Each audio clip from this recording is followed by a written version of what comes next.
It's here, the commander of your dreams. It's got the synergies for landfall in the colors that you've been dying to play. Then, it has amazing potential for all the Spellslinger cards with Magecraft that you've been looking at. And it acts as a lord for your favorite tribe to boot. You dive into building it. Everything's coming together, it's all clicking. Your cup runneth over with options. Now, how are you going to pare this list down from 300 cards?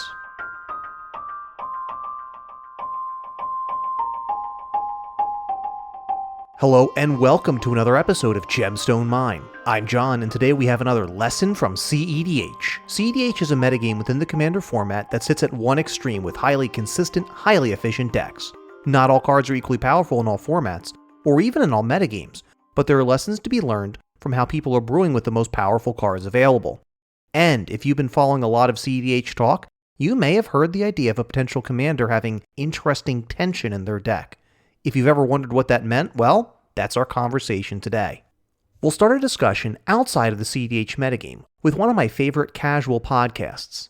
The Commander's Brew is a budget deck list podcast where Andy and Sean refer to cards that are simple role players in your deck, which fill a common and boring but important slot as your vegetables, as in you have to eat your vegetables.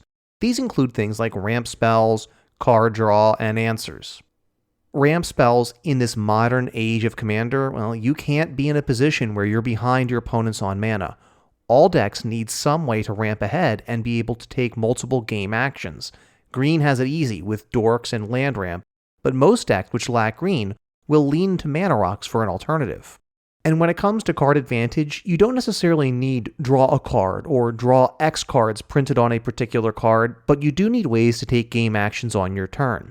You could be getting creatures back out of your graveyard, drawing extra cards, impulse drawing out from red, or going deep on Necropotence. You just need to be able to take those actions, and you need the fuel to be able to do so. Ramp and card draw help you achieve the minimum threshold for consistency that your deck needs to remain at parity within your playgroup. Answers are also necessities. If you cannot interact with your opponent's game plans, the person who hits their critical turn first will most likely be the person to win. If no one else can interact with somebody when they are going for it, well, they're going to get there. These are the vegetables that every deck needs: ramp, card draw, and answers. If you remember our talk about game actions and the action economy, the reason these vegetables are so essential is that they let you perform powerful game actions. They put cards into play, which puts you ahead on mana so you can take more potential game actions on later turns. They put more cards into your hand to take game actions with, and they move cards into your opponent's graveyards or exile to deny them the game actions they want to play. Decks also want cards which synergize with their game plan. As a very basic example, consider Marwyn the Nurturer. She wants lots and lots of elves to trigger her ability, give her additional +1/+1 counters, and allow her to thus produce even more mana. On a more broad sense, Merrin of Clan Nel Toth wants lots of creatures in her deck to recur more easily with her ability, and Muldrotha the Gravetide wants a good mix of different card types, but a heavy focus on permanents, so creatures, artifacts, enchantments, and even planeswalkers to get the most use out of her ability. But these decks still need their vegetables in order to be able to be functional and take the game actions that they need. Tension in deck building, the topic of today's episode, arises from this competition for slots in a deck, the struggle between what your commander wants and what your deck needs in order to function. In cEDH, you'll often hear players talk about the card quality in their deck. A classic example in cEDH of how this process evolved was during the heyday of Flash Hulk.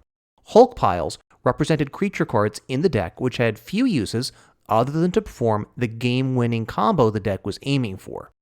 Let's take a look at the original pile seen in Breakfast Hulk. This package was fairly bulky, requiring number 1, Cephalid Illusionist, Nomad's Encore, Grand Abolisher, and Hapless Researcher, 4 creatures as part of our package so far, in addition to both Protean Hulk and Flash, up to 6 slots now, with Narcomoeba in the deck, which can come into play for free after milling your library so you can cast Dread Return, now we're up to 8 slots, in order to get Laboratory Maniac into play, slot number 9. And then draw a card by sacrificing Hapless Researcher from an empty library in order to win the game. That is a lot of card quality sacrificed, almost 10% of your deck, to a combo which you only ever really wanted to see 2 of which means Flash and Protean Hulk, as cards in your hand. The other ones would just be stuck there and just be dead. Every slot devoted to your Hulk package is a slot not devoted to ramp, card draw, or answers. While a good example, the main thing we want to focus on here are commanders who bring with them significant tension in deck building. Let's look at one of the new options for legendary creatures from Midnight Hunt. Among them, we have a fascinating example in the mono blue legend, Lear, Disciple of the Drowned.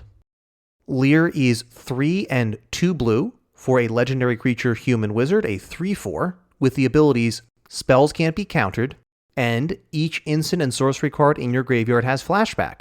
The flashback cost is equal to that card's mana cost. The tension is printed right there on the card. Spells can't be countered, and instant and sorcery cards in your graveyard have flashback. If we look at a mono blue deck, Lear turns off some of our best chances to interact with our opponent's game plans, losing us access to counterspells. At the same time, it also means that the most common way to interact with our instants and sorceries is turned off for our opponents. They no longer have the ability to counter our spells either. What this means is we're going to need to dig deeper into Blue's catalog to find cards which do what we want, which provide us the vegetables we need in order to interact with our opponents and have answers for their game actions. We can't get counterspells, but we can get counterspell-like cards which don't actually counter the spell. Cards like Unsubstantiate, or cards which can change the target of another spell like Misdirection, can fill in for counterspell, while leaning into some of Blue's suite of removal, which often comes in the form of bounce, but also includes creature interaction like rapid hybridization in order to answer what our opponents are doing. On the extreme opposite end of the spectrum, we have cards like Tatiova, Benthic Druid. Tatiova wants us to put lands into play. All of our normal land-based ramp from green works just fine with her. She's not asking for anything really specific out of us. While we might want to run a few extra ways to ramp ahead, Tatiova even spots us the excess drawing power. The tension in building Tatiova is far lower than the tension in building Lear. Essentially, a deck with a higher tension in deck building is going to require more unique cards. So does this mean that you're bad for building Tatiova and real Commander players will try to build harder decks like Lear? Honestly, this is a really fine line to walk. Low tension decks are a great way for new players to get into the format. They can often invest in cards which are staples, useful in multiple different decks, while high tension decks might instead demand that they go deeper into niche cards which are less useful in their future decks. Low tension decks, on the other hand, do risk being accidentally powerful. Particularly for players who are new and have trouble estimating the power of a deck, a low tension deck can be disruptive to casual games unintentionally. As an example, let's look at two cards printed in the Brawl decks, Corvold and Shulane. These both provide very easy access to card advantage with a minuscule cost, often running away with the game once they stick to the board. Since both of them have access to green, they're often coming down on turns 3 or 4, and even with a clock that may be a few turns long, a critical turn of 3.5 to 4.5 is often much too early for other casual decks to be able to interact with meaningfully. By the time someone has the ability to answer Corvold or Tulane, the damage is often done, and the pile of those decks is usually far enough ahead that the outcome of the game may have already been determined. This is one of the factors which played into the decision of the Rules Committee to ban Golos. Between Golos having access to all 5 colors and an extremely low tension deck where basically all Golos wanted you to do was get to 5 mana, and he then spotted you one of the lands you needed in order to recast him if he was removed, well, it didn't take very much. It was a very low tension deck. This led to it becoming one of the most built commanders of all times. And it was also one that could be extremely difficult for more casual tables to meaningfully interact with.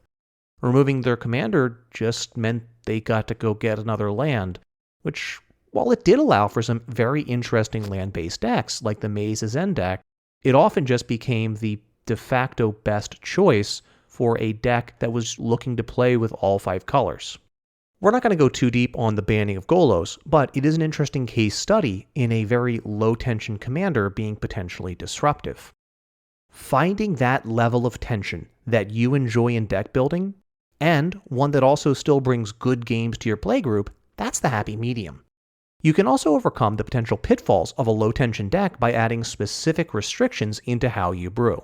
Shoutouts to Ryan of Commander Cookout Podcast and Commander Ad Populum, who has been delving into this topic recently, both on his own show, Commander Ad Populum, as well as with his co-host Brando on Commander Cookout Podcast. Ryan discussed what he was going through trying to build a mono blue deck, and theoretically how to remove the stigma surrounding a mono blue deck. And that should be the goal. The goal should always try to be to build the deck that you want with intent, the goal of playing at a particular table. The deck should still matter to you and should still speak to you, but at the same time, it should be built with the intent of coming to a particular table where people are expecting a particular critical turn and are equipped to handle a particular clock. You can add your own tension into the deck building process by adding certain stipulations, the way Dana at EDH Recast and Commander Central does. You might decide that your Muldrotha the Gravetide deck is only going to include hippos. Or you might decide that your Merrin of Clan Nel Toth deck is actually going to be a plant tribal deck. Well, that could be pretty cool too. There's a lot of different ways that you could try to approach a given deck. Maybe your Chulane deck is not even going to include any mana dorks.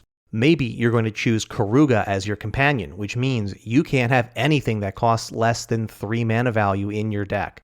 Companions represent a great way to introduce additional tension into your deck building, and can be a really great way to revitalize that spark for brewing. Tension in deck building can be great if you feel like you're really burned out on the staples, bored of seeing the same cards over and over again. Picking a commander or commanders who point you down a less explored path, which force you to make choices between their wants and their needs, can be a really refreshing way to build something new. What do you think? Do you have any commanders who were an experiment in high-tension deck building, where their wants and their needs often clashed? Did the deck work out? Or are there some low-tension commanders who you still enjoy after you put your own twist into them? Let us know. Leave us a comment on YouTube, where we are Gemstone Mine Podcast. Add us on Twitter, where we are at GemstoneMineMTG, or send us an email, where we are gemstoneminepodcast@gmail.com. Until next time, I'm John, and this is Gemstone Mine.